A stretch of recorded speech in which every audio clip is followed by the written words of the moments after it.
Bill tumeona ikidebetiwa pale bunge. Umeona wale watu walikuwa wametumwa kupinga finance bill, wale wabunge vile walikuwa wamechanganikiwa. Hata hawana idea, wanapinga vitu ambazo haziko kwa finance bill. Na mimi nataka kushukuru kina Jalas na wabunge wale wote walishikana wakapitisha hiyo kitu, ndio uchumi yetu igrow.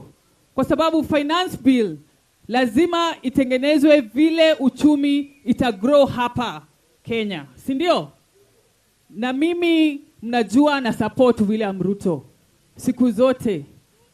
Hapa nchini kona zote kutoka Nyanza, Coast, Mount Kenya, kila mahali hakuna mahali maendeleo ifiki. Hata Northern Kenya ambaye ilikuwa imesahaulika.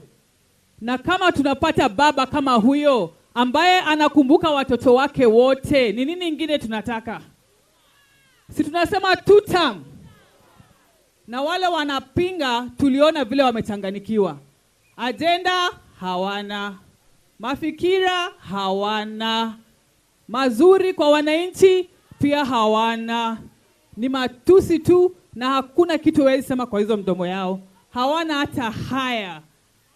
Wengine unasikia mpaka wanataja sehemu zingine na ni wazee. Uliwasikia juzi? Washindwe, si ndio? Mimi 2027